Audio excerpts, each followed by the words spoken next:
এখন প্রশ্ন হচ্ছে আমরা রো এচেলন ম্যাট্রিক্সটা আমাদের কি কাজে লাগে, আমরা এটা কেন শিখলাম? আমাদের তো ম্যাট্রিক্স আমাদের কাছে ছিলই, আমাদেরকে এটাকে কনভার্ট করে রো এচেলন করার দরকারটা কি? তো আমি যেটা প্রথম ভিডিওতেই বলছিলাম যে আমরা এগুলা কিছু গাণিতিক সুবিধা আদায় করি। তো কি সুবিধা আদায় করতেছি, কিভাবে করতেছি সেটা নিয়ে এই ভিডিওটা। আমাদের মূলত এই যাবতীয় ম্যাট্রিক্স আসলে কি? ম্যাট্রিক্স আসলে কিছুই না, ম্যাট্রিক্স পুরো কনসেপ্টটাই আসছে ইকুয়েশন সমাধান করার জন্য। যেরকম আমাদের কাছে অপনয়ন পদ্ধতি ছিল, আমাদের কাছে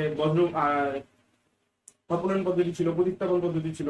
তো এই পদ্ধতিগুলোর মাধ্যমে আমরা কোনো ইকুয়েশনকে সলভ করতাম, বাট এটা ছোটবেলার পদ্ধতি ছিল। আর এগুলা পদ্ধতির অনেক লিমিটেশন আছে। এগুলা প্রশ্ন ছিল ওই 2-3টা ইকুয়েশন সলভ করার জন্যই ঠিক আছে। বাট এখন আমরা ইঞ্জিনিয়ারিং এ যাই, যেটা করবো যে আমাদের ইলেকট্রিক্যাল স্টুডেন্ট যারা, তারা বলতে পারবে যে আমাদের ইকুয়েশন 5টা, অনেক সময় 5টা ইকুয়েশন একসাথে থাকে, 5টা ইকুয়েশন সলভ করতে লাগে, অনেক সময় আরো বেশি 6-7টা ইকুয়েশন সলভ করতে লাগে। তো 6-7টা ইকুয়েশন বা এতগুলো ইকুয়েশন আসলে নর্মালি ওইভাবে সম্ভব না, ওখানে সলভ করা সম্ভব না। আর ক্যালকুলেটরও অনেক সময় সম্ভব হয় না, এর কারণ হচ্ছে অনেক সময় জটিল সংখ্যার ইকুয়েশন থাকে, তো সেগুলা ক্যালকুলেটরও সব সময় সম্ভব হয় না সলভ করা। তো আলটিমেটলি এই জিনিসটা দরকার পড়ে। আমরা এখন 3টারই জন্য শিখতেছি, বাট আমাদের যখন ইলেকট্রিক্যাল বা অন্য কোনো জায়গায় 5-6টা ইকুয়েশন নিয়ে সাথে ডিল করতে লাগবে, তোমরা পারবা, সেটা ওই ধারণা দেখাই দেবে। আমাদের ম্যাথে এখানে তুমি 3টার জন্য বুঝতে পারলে, তুমি কনসেপ্টটা বুঝতে পারলেই। তো আমাদের কাছে এখানে 3টা ইকুয়েশন আছে। এই 3টা ইকুয়েশনে ভেরিয়েবল কি কি? x, y আর z। এই 3টার মান আমাদের বের করতে লাগবে। আচ্ছা, আমি একটু জিনিস শর্টে বলে দিচ্ছি। এইচএসসি তে এরকম ইকুয়েশন সলভ করার আমরা 2টা পদ্ধতি শিখছিলাম।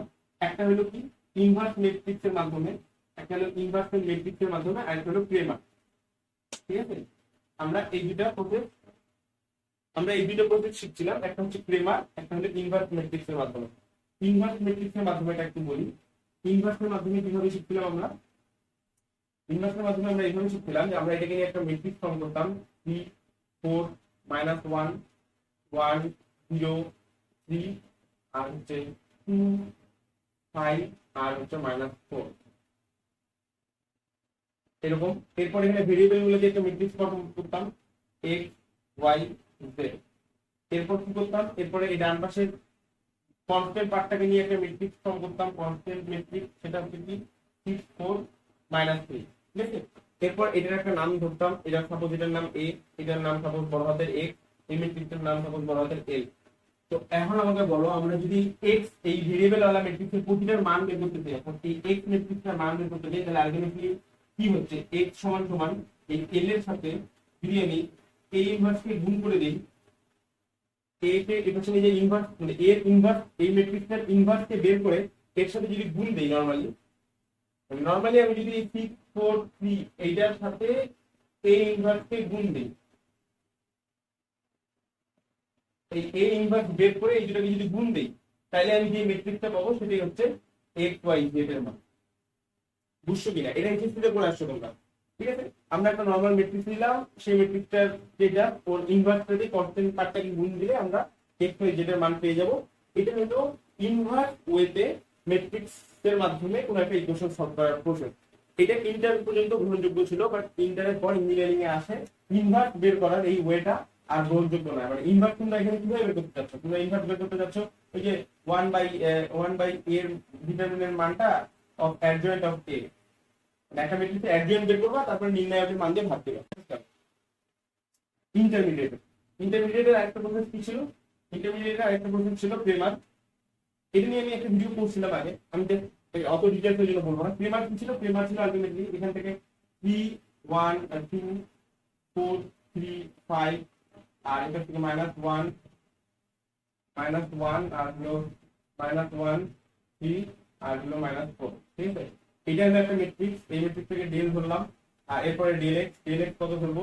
ডেল এক্স এর জায়গায় জাস্ট এই যে এই পার্টটুকু এখানে বসাই দিব 6 4 3। অর্থাৎ এক্স এর জায়গায় কনস্ট্যান্ট থাকবে, বাকি সব সেম। সেম ভাবে ডেল এক্স, সেম ভাবে ডেল ওয়াই, সেম ভাবে ডেল জেড। এই প্রতিটা এগুলা নির্ণায়ক, এগুলা কিন্তু ম্যাট্রিক্স না, এগুলা নির্ণায়ক। অর্থাৎ এই প্রতিটা একটা করে মান আসবে, এগুলা প্রতিটা একটা করে মান থাকবে। ডেল এক্স এর একটা মান পাবা, ডেল ওয়াই ডেল জেড, এভাবে প্রতিটার মান পাবা। ডেল ওয়াই এর সময় এই মানটা ওয়াই এ বসবে, বাকি সব সেম। ডেল জেড এর সময় এই মানটা ডেল জেড এ যাবে, বাকি সব সেম। এভাবে প্রতিটা নির্ণায়কের মান পাবা। এরপর ডেল এক্স কে ডেল দ্বারা ভাগ করলে যেটা পাবা সেটাই এক্স এর মান। ঠিক আছে, এগুলো গেল ইন্টারের খেলা, ক্রেমার। আমাদের ইন্টারমিডিয়েটের খেলা এখানে চালানো যাবে না। এটা বারবার মনে করাই দিচ্ছি, কারণ তোমাদের মাথায় আসতে পারে যে আমি এটা কেন শিখতেছি, আমি এইভাবেই করতে পারতাম। তো পরীক্ষার সময় এইভাবে করে দিও না, তাকে এটা গ্রহণযোগ্য না। ইনভার্স গেল নেবার গেল, যেটা গ্রহণযোগ্য না। তাহলে আমাদের হাতে আছে কি? আমাদের হাতে আছে রো সলভ। আর রো সলভ কিভাবে করবো সেটা প্রথমে কি করবো, সেটা ম্যাট্রিক্সটা ফর্ম করবো 3 4 -1। এখন যেটা শুরু হবে এটা হলো ইঞ্জিনিয়ারিং, ঠিক আছে? একটু আগে যেটা দেখালাম, যে আগের জিনিসটা আমি দেখাইলাম যে এটা হবে না, এগুলা প্রসেস বাদ। এখন যে প্রসেসটা এটা থেকে আমরা শুরু করবো, এইটা হলো এখান থেকে তোমার ইঞ্জিনিয়ারিং এর শুরু 2 5 -4, ঠিক আছে? এইটা হলো তোমার ম্যাট্রিক্সটা। ভেরিয়েবল কে কে, ভেরিয়েবল হচ্ছে x y z, আর কনস্ট্যান্ট কে কে, কনস্ট্যান্ট হচ্ছে 6 4 আর 3। রোজ হলো সবসময়ের জন্য প্রথমে আমাদেরকে এটাকে এক্সপেরিমেন্ট করতে লাগবে। আর শর্ত হচ্ছে এটাকে এক্সপেরিমেন্ট করার সময় এই পাশে যা যা চেঞ্জ আসবে আমরা করসপন্ডিং চেঞ্জগুলো এদিকে করব। কি বললাম দেখো, আমি করলে লিখতে পারবো, সিম্পল ভাবে লিখি। প্রথমে এটাকে রোজ করার জন্য আমাদের কি করতে লাগবে, 3 4 -1। আমরা জানি রোজ করার জন্য প্রথমেরটা ঠিক থাকে, 3 4 -1 ঠিক থাকে। এরপরে টার্গেট এটাকে 0 বানানো। এটাকে 0 কিভাবে বানানো যাবে, এটা কি 0 বানানো যাচ্ছে? আমি এই জিনিসগুলোকে একটু সাইড করে চাপাই রাখি সুবিধার জন্য। চাপাই এইখান থেকে, এইখানে 3 4 -1টা ঠিক থাকলো। এরপরে এই 2 নাম্বারটাকে 0 বানানোর জন্য আমি কি করতে পারি, r2 ড্যাশ সমান সমান r2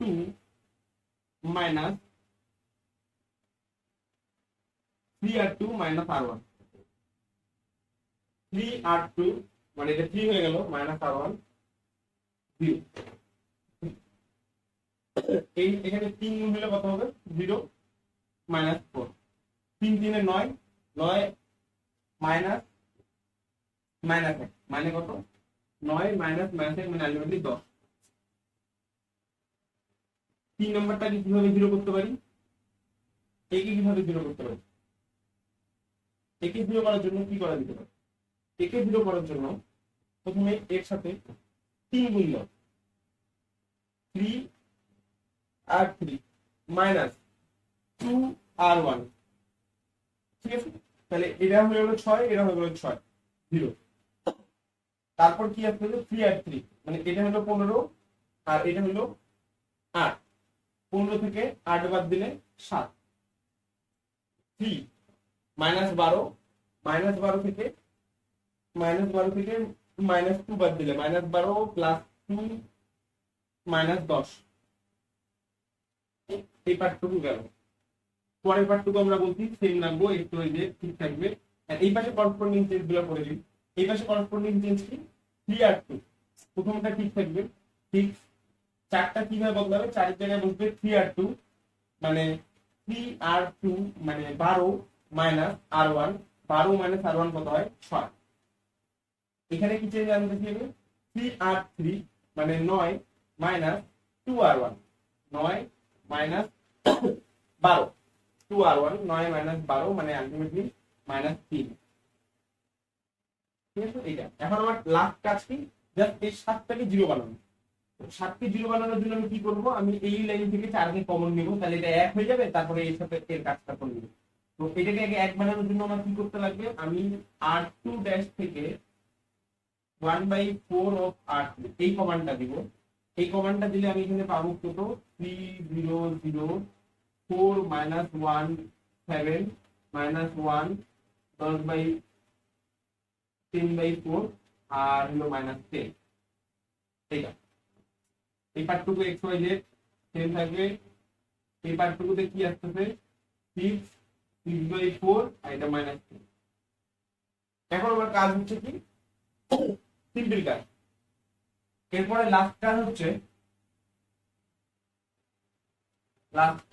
এই থেকে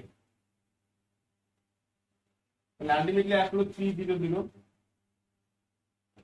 4 -1 7 -1 10/4 আর হলো -10। এই পাশে x y z আর এই পাশে বদলায় আসছে 4 আর -3। লাস্ট কাজ 7 কে 0 বানাবো।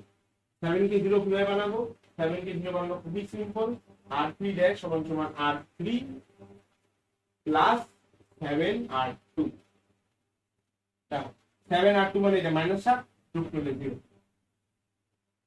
3 0 0 4 -1 0 -1 10/4 আর এটা হচ্ছে কত -10 -10 প্লাস 7 আর 2 মানে 70/4 করলে কত আসে 4 4 10 মাইনাস 4 আর 1 -40 প্লাস 70 আলটিমেটলি 30/4 30/4 ঠিক আছে 30/4 এখানে আসতেছে x y z আর এখানে থাকতেছে 6 6/4 আর -3 যেটা আছে এটা হচ্ছে হবে -3 প্লাস এটা হবে -3 প্লাস 7 6 42/4 আলটিমেটলি 4 আর একটা 4 থেকে 12 -12 প্লাস 42 আলটিমেটলি এটা কত আসছে 30/4 তাহলে 30/4 ঠিক আছে মানে আমি করসপন্ডিং এখানে যে কমান্ডটা দিই কমান্ডটার কাজটা এখানেও করি এইটুকু ঠিক আছে এটা এখন আমার কি একটা শূন্য বাড়লো দুটো শূন্য বাড়লো এটা একটা রো এটা একটা এথেলন ফর্ম এথেলন ম্যাট্রিক্স তো আমরা এই যে এথেলন ম্যাট্রিক্স বের করা শিখছিলাম কেন শিখছিলাম সেটার উত্তর হলো এটা এই এথেলন ম্যাট্রিক্সের মাধ্যমে এখন আমি এটা সমাধান করব তো এখানে একটা জিনিস বুঝো এই যে তিনটে ইকুয়েশন থেকে তুমি ম্যাট্রিক্স ফর্ম করতে পারছো না কিভাবে করছো x এর সহগ y এর সহগ z এর সহগগুলোকে দিয়ে ম্যাট্রিক্স ফর্ম করছো এর মানে তোমাকে যদি এখান থেকে আবার ঘুরে এখানে যেতে গেলে তুমি পারবা তো সেম ওয়েতে আমরা একটা ম্যাট্রিক্স আছে সেখান থেকে ইকুয়েশনে ব্যাক দাও কিভাবে ইকুয়েশনে ব্যাক দেব ইকুয়েশনে ব্যাক দেব হচ্ছে 3x 4y z সমান সমান 6 নরমালি আমরা যখন এখান থেকে যেভাবে আসলাম ওই প্রসেসে ব্যাক ধরে যাচ্ছে এইটাতে কি হবে -y 10/4z সমান সমান 6/4 পরেরটাতে কি হবে পরেরটাতে হবে 30/4z is equal 30/4 এইখানে দেখো তোমরা z এর মান কিন্তু বের হয়ে গেছে এইটাই z এর মান এখান থেকে z এর মান কত বুঝাই যাচ্ছে z এর ভ্যালু 1 এই z এর ভ্যালু যদি এখানে পুট করো z এর ভ্যালু 1 পুট করলে y এর ভ্যালু বের হয়ে যাচ্ছে y এর ভ্যালু যদি এখানে পুট করো আর z এর ভ্যালু যদি এখানে পুট করো তাহলে x এর ভ্যালু বের হয়ে যাচ্ছে আলটিমেটলি x y z এর মানগুলি পেয়ে যাচ্ছে তো এটি হচ্ছে রো এসকলনের মাধ্যমে ফর্ম মানে ইকুয়েশন সলভ করার নিয়ম রো এসকলনের হেল্পটা আলটিমেটলি কি হচ্ছে তোমার নরমাল ম্যাট্রিক্সে না তিনটেই ছিল এখানে যাই যেটা হয় যে নিচের দিকে জিরো হওয়ার কারণে তুমি জাস্ট জেড এর তার সাথে এটা রিলেশনটা পাই যাও মানে অর্থাৎ ডাইরেক্ট জেড এর ভ্যালুটা পাই যেহেতু তোমার এইদিকে জিরো তৈরি হচ্ছে তো আলটিমেটলি এই লাস্ট লাইনটা তোমাকে একটা মান একদম স্পষ্ট বলে দেয় তো এইটি হলো এসকলনের কাজ তো রো এসকলনের হেল্পটা কোনভাবে হয় তোমরা ভাবতে পারো যে আমরা ইকুয়েশন সলভ তিনটার জন্য ইকুয়েশন সলভ তো আমার আগে ছোটবেলা দিয়ে হতো বাট না তিনটার জন্য তো তোমার জন্য এটা শেখানো হচ্ছে তোমাকে অ্যাপ্রোচ শেখানো হচ্ছে তোমাকে দেওয়া হবে 5টা 7টা 8টা জটিল সংখ্যা থাকবে এরকম 3i থাকবে 4i থাকবে ঠিক আছে -4i থাকবে এরকম থাকবে